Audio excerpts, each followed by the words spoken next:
지금은 낭독 중. 오페라의 유령. 1. 그것은 유령인가? 그날 저녁, 그러니까 방금 사표를 낸 오페라의 극장의 지배인 드비엔느 씨와 폴리니 씨의 퇴임을 앞둔 마지막 특별 공연이 있던 바로 그 저녁, 1급 솔로 무용수 중 한 명인 소렐리 양의 의상실 안으로 방금 폴리웨트를 선보이고 올라온 대여섯 명의 무용수들이 갑자기 들이닥쳤다. 방 안은 전혀 자연스럽지 못한 웃음소리와 시끄러운 수다, 그리고 귀청을 찢을 듯이 날카로운 비명소리로 순식간에 아수라장이 되고 말았다.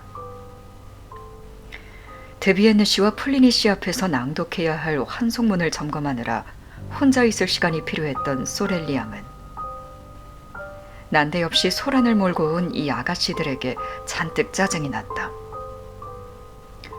그래서 뭔가 한마디를 해주어야겠다 싶어 휙 돌아선 그녀는 그만 엄청난 충격과 함께 아연실색하고 말았다. 예쁘장한 코에 물망울빛 눈동자, 장밋빛 볼, 그리고 백합보다 흰 목을 가진 잔무가 몸을 부들부들 떨며 이렇게 소리쳤기 때문이다. 유령이에요. 그리고는 얼른 문을 걸어 잠그는 것이었다. 소렐리 양의 의상실은 특별하지는 않았지만 무던하게 우아한 분위기를 갖추고 있었다. 몸 전체를 비추는 체경과 디방, 화장대, 그리고 옷장 등등 꼭 필요한 가구들로 채워져 있었으며 벽에는 옛날 르펠티에가에 있던 오페라 극장의 그 좋던 시절 어머니에 대한 기억을 간직하고 있는 판화 몇 점과 함께 베스트리스, 가르델, 뒤퐁, 비고티니 등의 초상화가 걸려 있었다. 무대 호출계의 종소리가 울릴 때까지 맥주나 카시스주, 심지어는 독한 럼주를 홀짝거리면서 미용사들과 입씨름을 하느라 노래를 부르고 수다를 떨며 공동의 방에서 시간을 때워야만 하는 무용단 아가씨들에게 그 방은 마치 궁전과도 같은 곳이었다. 사실 소렐리 양은 꽤나 미신적인 여자였다. 그래서 잔무가 유령 얘기를 입에 올리는 걸 듣자마자 몸서리를 치며 이렇게 내뱉었다. 이런 멍청이. 하지만 그 누구보다도 유령에 흥미를 가지고 있고 더구나 오페라의 유령이라면 사족을 못 쓰는 그녀는 금세 호기심을 보였다. 정말 봤단 말이야? 정말이라니까요. 잔무는 한숨을 크게 내쉬더니 더는 서 있기도 힘든지 의자에 풀썩 주저앉으며 말했다. 그러자 말린 자두빛 눈동자와 잉크처럼 짙은 머리에다 거무죽죽한 피부를 한 말랑깽이 치리도 이렇게 덧붙이는 것이었다. 맞아요. 틀림없이 그였어요. 정말 흉측했다고요. 맞아. 무용수들도 저마다 맞장구를 쳤다. 그러면서 너나 할 것 없이 입을 모아 얘기하기를 갑자기 검은 신사복 차림의 유령이 마치 어디로부터 불쑥 솟아나오는 것처럼 복도에 모여있는 자신들 앞에 나타났다는 것이었다. 너무도 뜻밖의 일이라 마치 벽에서 튀어나오는 것처럼 느껴질 정도였다고 했다. 마구 돌아다니고 있다는 그 유령이었어요. 이제야 겨우 냉정을 되찾은 듯한 한 무용수가 내뱉듯 말했다. 사실이었다. 벌써 몇 달 전부터 오페라 극장에선 건물 여기저기를 마치 그림자처럼 서성거린다는 검은 옷차림의 유령이 단연 화제였다. 그는 아무와도 말을 나눈 적이 없었을 뿐더러 사람들 눈에 띄자마자 쥐도 새도 모르게 연기처럼 사라져버리기 일쑤였다. 걸을 때도 소리 하나 없는 것이 영락없는 유령이었다고들 했다. 사교계의 신사나 장의사 같은 복장의 이 유령에 대해 사람들은 처음엔 웃기도 하고 무시하기도 했지만 유령의 전설은 마침내 무용단원들 사이에서 눈덩이처럼 불어나게 되었다. 저마다 한두 번쯤은 이 초자연적인 존재를 목격했다고 하는가 하면 그의 저주 때문에 고생했다고 불평하는 사람도 있었다. 그러니 제 아무리 웃고 넘어간 무용수라도 내심 유령의 전설에서 그리 자유롭다고 할 수 없을 지경이었다. 한동안 눈에 띄지 않는다 싶으면 의례 우스꽝스럽고 망측한 사건들이 꼬리를 물고 일어났고 사람들의 혹한 마음은 어김없이 유령의 존재를 떠올리곤 했다. 누가 슬픈 일을 당했다거나 무용수들 간에 흔히 있는 장난질, 심지어는 분첩을 잃어버린 경우까지도 그놈의 유령, 그 오페라의 유령 탓으로 여겨졌던 것이다. 그렇다면 과연 누가 진짜 그를 본 것일까? 알다시피 오페라 극장에는 꼭 유령이 아니더라도 검은 옷 입은 사람 천지다.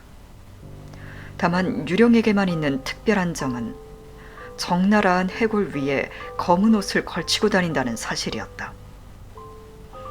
적어도 무용수 아가씨들 말로는 그랬다. 당연히 얼굴도 죽은 사람의 그것이란다.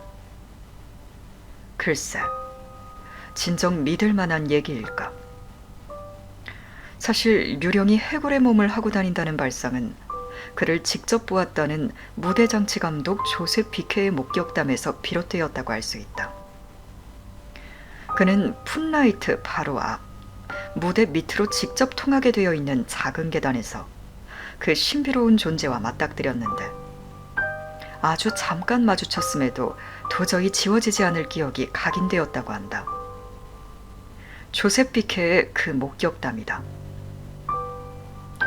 엄청나게 비쩍 말라 보였는데 해골이나 다름없는 골격 위로 검은 옷자락이 펄럭이고 있었습니다.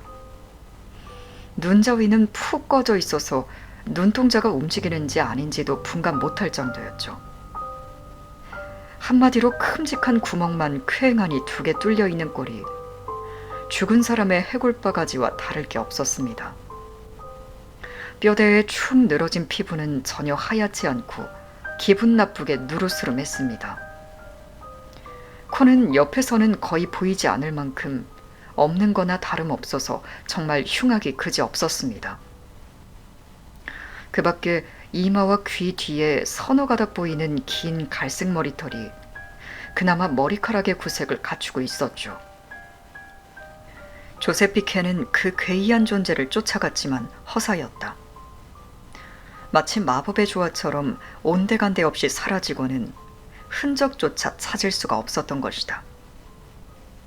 이 무대장치 책임자는 결코 황당무계한 상상이나 일삼는 그런 위인은 결코 아니었다.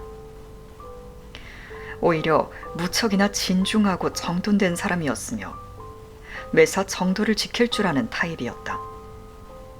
그런 그가 하는 말이었기에 사람들은 기겁을 나거나 대단한 흥미를 보였으며 얼마 지나지 않아 자기들도 검은 옷에 해골의 모습을 한 괴이한 존재를 목격했다는 사람들이 심심치 않게 나오게 되었다. 그런가 하면 이런 류의 이야기들의 코웃음이나 치기 마련인 양식 있는 사람들은 조셉 비케가 부하 직원들의 장난기 어린 농담에 휘둘리고 있을 뿐이라고 장담했었다. 하지만 시간이 흐를수록 너무도 신기하고 도저히 설명이 안 되는 사건들이 꼬리를 물고 발생함에 따라 제 아무리 담대하고 영악한 사람들이라 해도 고민에 빠지지 않을 수가 없게 되었다. 예컨대 보통 소방대장이라 하면 산전수전 다 겪고 불이건 물이건 두려움이라고는 모르는 용감한 사람이라는 건 다 아는 상식이다. 그런데 이제 앞으로 얘기할 소방대장께서는 아무래도 그렇지가 못했던 모양이다. 극장 지하를 여느 때와 다름없이 순찰하던 그는 평상시보다 좀 깊이 들어갔던지 한참 후에야 무대 위로 다시 나타났는데 그 안색이 흡사 백지장처럼 하얗게 질린 데다 눈은 휘둥그레 뜬 채 벌벌 떨면서 어린 장모의 어머니 팔에 의지한 채 거의 실신 상태에 빠져 있었다는 것이다. 도대체 무슨 일이 있었기에 그 지경이 되었던 것일까? 알고 보니 갑자기 순찰 중에 저 앞에서 웬 활활 타오르는 머리 하나가 몸도 없이 허공에 둥둥 뜬 채로 다가오더라는 것이다. 분명 다시 얘기하지만 적어도 소방관이라 하면 불을 겁내서는 안 되는 법인데 말이다. 문제의 소방대장은 파팽이라는 인물이었다. 발레단 전원이 공황 상태에 빠졌으면 물론이다. 그 불타는 머리는 처음 조셉 비케가 유령에 관해 묘사한 바와는 전혀 일치하지가 않았었다. 사람들은 자연 소방대장과 무대장치 감독에게 재차 확인을 해보았고 결국 발레단원들은 그 유령이라는 존재가 하나의 얼굴만 가진 게 아니라 원하는 대로 바꿀 수 있는 여러 가지의 얼굴을 가졌을 것이라고 믿게 되었다. 당연히 모두가 조만간 큰 화를 입을 것이라고 호들갑을 떨었다. 소방대장조차 정신을 잃은 것을 목격한 발레단원들이 어두침침한 복도에 후미진 곳을 지나칠 때마다 걸음아 날 살려라 하고 야단을 떠는 것을 하긴 누가 뭘 할 수 있겠는가. 아무튼 이처럼 지독한 혼란에 휩싸인 극장을 가능한 한 보호하겠다는 심정에서 무용수들의 우두머리격인 소렐리 양은 소방대장의 이야기를 들은 바로 다음 날 현관 출입구 옆에 놓인 탁자 위에다 말의 편자를 살짝 올려놓기까지 했다. 정상적인 관객 이외에 누구든 오페라 극장 안에 몰래 발을 들여놓으면 계단을 오르기 전에 그걸 건드릴 수밖에 없도록 말이다. 물론 그렇게 되면 침입자는 지하 창고에서 다락방까지 건물 곳곳에 스며있는 신비한 마력의 희생제물이 될 각오를 단단히 해야만 할 것이었다.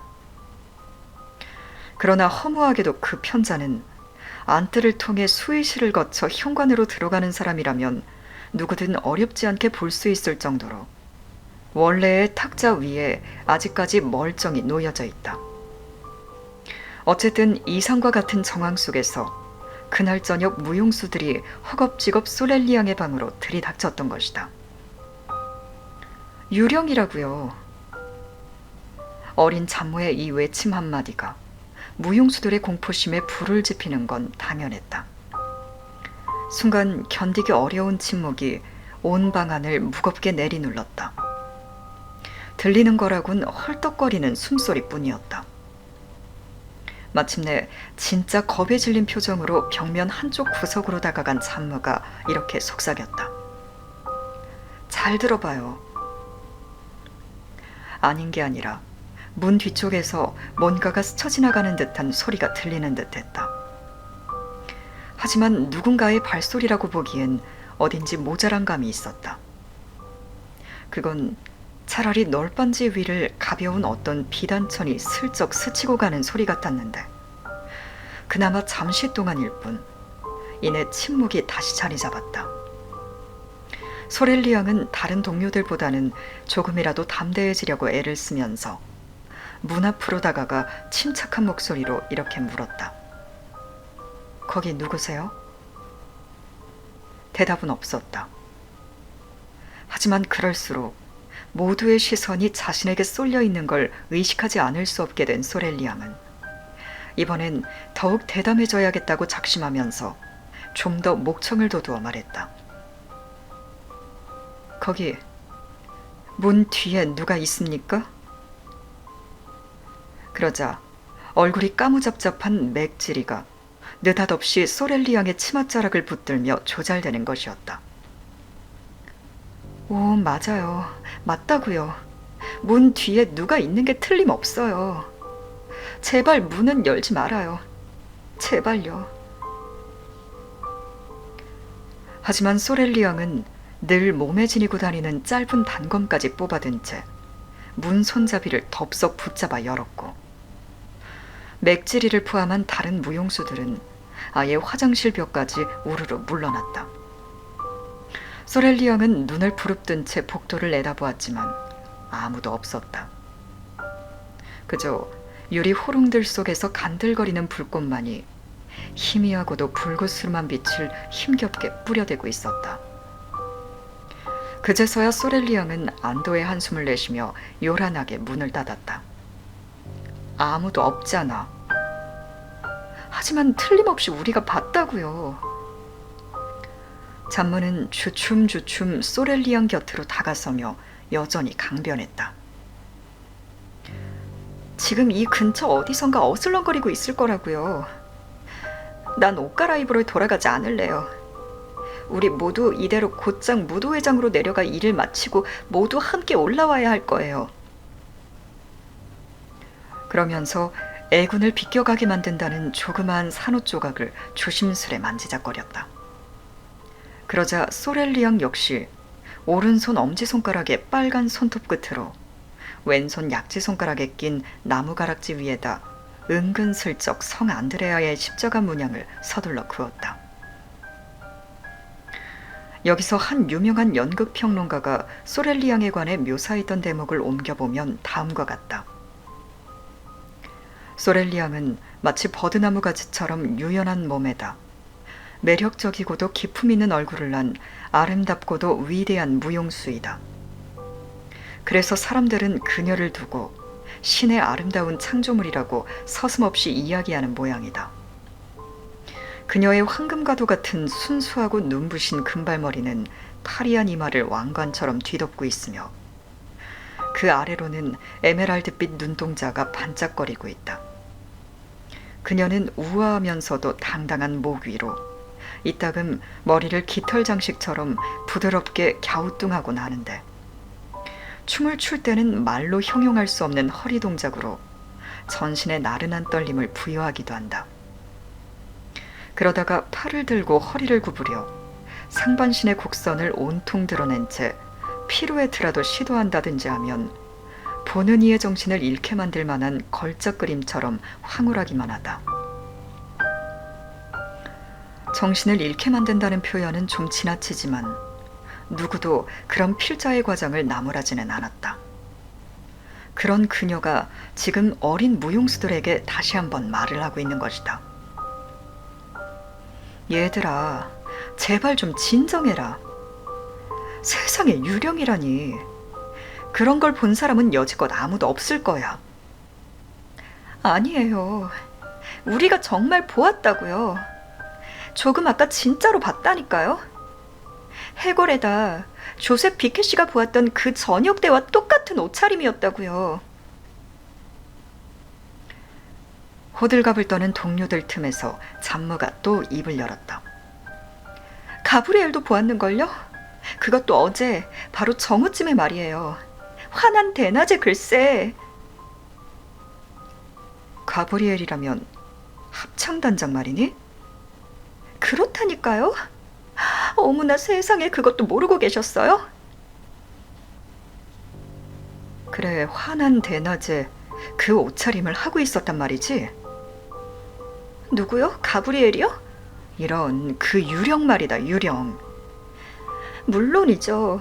가브리엘이 직접 얘기해 준걸요? 그것 때문에 금방 알아보았대요. 글쎄 말이에요. 가브리엘이 무대 관리인 사무실에 있는데 문득 문이 열리더니 그 페르시아인이 들어서더라는 거예요. 왜 아시죠? 그 재수 온 붙었다는 페르시아인 말이에요. 그러자 무용수들은 페르시아인의 몰골을 떠올리자마자 일제히 검지와 새끼손가락을 쭉 펴서 뿔 모양을 만들며 그럼 알고 말고 하며 화답하는 것이었다. 가브리엘은 또 얼마나 미심적인 사람이에요. 그럼에도 불구하고 워낙 예의가 바르다 보니 평소 페르시아인과 맞닥뜨려도 그저 얌전히 두 손을 주머니에 찔러 넣은 채 열쇠만 만지작거렸다는 거예요. 한데 그날은 문이 활짝 열리고 페르시아인이 나타나자 그만 의자에서 자기도 모르게 펄쩍 뛰어 일어나 천장에 자물통 있는 대로 쇠를 만지려고 뛰어갔대요. 그런데 마침 우도 한 켠이 못에 걸려 빼내려고 몸을 돌리는 바람에 모자거리에 이마를 받아 주먹만한 혹이 났다지 뭐예요. 그런가 하면 멈취 뒤로 물러나려다가 또 피아노 옆에 세워둔 칸막이 모서리에 팔뚝이 긁혀 찰과상까지 입었대요. 얼떨결에 피아노를 짚는다는 것이 그만 뚜껑이 닫히는 바람에 손가락이 부러지고 말았다나요? 그리고는 급기야 실성한 사람처럼 문 밖으로 뛰쳐나와 계단을 내려가다가 또다시 재수없게도 발을 헛디는 통에 한층을 온통 굴렀다는 거예요. 때마침 엄마와 함께 그 앞을 지나가고 있던 나는 얼른 달려가 일으켜 주었는데 그 몰골이 얼굴은 피투성이가 되고 정말 말이 아니더군요. 한데 글쎄 그가 벌떡 일어서더니 이렇게 소리치는 것이었어요. 어휴, 이 정도로 끝난 게 얼마나 다행인지. 하나님 감사합니다. 엄마와 나는 하도 이상해서 대체 어떻게 된 거냐고 물었죠. 그랬더니 하는 말이 글쎄 아까 문을 들어서는 페르시아인 바로 뒤에 유령이 따라 들어오더라는 거예요. 조셉 비케가 말한 그대로 해골 모습을 하고요. 잠만은 마치 유령이 뒤쫓아오기라도 하듯 숨이 차도록 허겁지겁 말을 마쳤는데 모두들 이야기가 끝나자마자 기겁을 난 표정으로 웅성댔다. 또다시 어색한 침묵이 흘렀고 흥분한 소렐리 양이 손톱을 부지런히 문지르고 있는 동안 어린 지리 양이 어중간한 음성으로 이렇게 중얼거렸다. 조셉 비케가 차라리 아무 얘기도 하지 않는 것이 나았어. 그러자 누군가 반문했다. 그건 또 왜? 우리 엄마 생각이 그래. 맥지리는 마치 그곳에 있는 이들 말고 또 누군가 주위에서 엿들을까 걱정이라도 된다는 듯 두리번거리며 목소리를 한껏 내리깐 채 그렇게 대꾸하는 것이었다. 그래, 너희 엄마 생각이 왜 그렇다는 거냐고. 쉿. 엄마 얘기는 유령을 귀찮게 하면 좋지 않다는 거야. 그래? 너희 엄마가 왜 그런 말을 했을까? 그건 말이야. 아무것도 아니야. 하지만 맥지리의 이와 같은 아리송한 태도는 오히려 동료들의 호기심만 부채질하는 꼴이 되어서 모두들 더더욱 바짝 애워싸며 설명을 해달라고 다그쳤다. 무용수들은 서로 바짝 붙어선 채 반은 호기심과 반은 공포심으로 묘한 흥분 상태에 빠져 있었다. 마침내 맥지리는 단숨에 잘라 이렇게 내뱉었다. 아니야, 말 안 하기로 한 거니까. 그러자 동료들은 여전히 보챘고 결국 맥은 절대로 비밀을 지키겠다는 약속을 받아낸 다음에서야 문에 시선을 고정시킨 채 마지못한 척 이야기를 털어놓기 시작했다. 사실은 말이야, 이 모든 게 그 박스 좌석 때문이래. 박스 좌석이라니? 유령의 좌석 말이야. 유령한테 정해진 좌석이 있다는 거니? 유령이 이 극장 어딘가에 전용 박스 좌석을 가지고 있다는 얘기에 무용수들은 자신들의 흥분 상태에서 짜릿한 즐거움을 더는 느낄 수가 없었다. 대신 저마다 들릴 듯 말 듯한 한숨을 내쉬면서 이렇게 중얼대는 것이었다. 맙소사. 계속해보라고. 다름 아닌 무대 바로 왼쪽 2층의 5번 박스석이 바로 그 유령의 전용 좌석이래. 세상에, 그럴 리가. 사실이야. 우리 엄마가 그곳 안내를 책임지고 있으니까 확실한 거야. 대신 너희들 절대로 얘기하지 않기다. 물론이지. 그래서? 거긴 예전부터 그 유령의 전용 좌석이었대. 물론 거기엔 지난 한 달 이상 동안 그 유령 외에는 아무도 들어간 적이 없었는데 그건 유령이 다른 사람에겐 절대로 그 자리를 내어주지 말라고 극장 측에 주문을 했기 때문이라는 거야. 그래, 유령이 그곳에 오긴 온 거래? 물론이지. 하지만 누군가 왔다면. 글쎄, 유령이 그곳에 왔고 다른 사람은 전혀 발을 들여놓지 않았대도. 무용수들은 저마다 멀뚱멀뚱 마주보았다. 만약 유령이 박스 좌석에 있었다면 그 검은 의상과 해골을 공연 중에 누군가 목격했다는 얘기가 아닌가. 하지만 그곳에서 유령을 보았다는 사람은 아무도 없었다. 바로 이 점을 맥에게 납득시키자 맥지리의 반론이 시작되었다. 사실은 말이야, 아무도 유령을 보지는 못한댔어. 실제로 유령한테는 옷도 얼굴도 없다는 거지. 해골이니 불타는 얼굴이니 하는 모든 얘기들은 그저 헛소리에 불과해. 그는 아무런 형체도 지니지 않아. 그저 그 박스 좌석에 있을 때 목소리를 듣는 것만으로 그 존재를 알 수가 있다는 거지. 엄마도 본 적은 단 한 번도 없지만 목소리만은 몇 차례 들었다는 거야. 공연 프로그램을 가져다 준 게 엄마 자신이니 못 들을 수가 없겠지.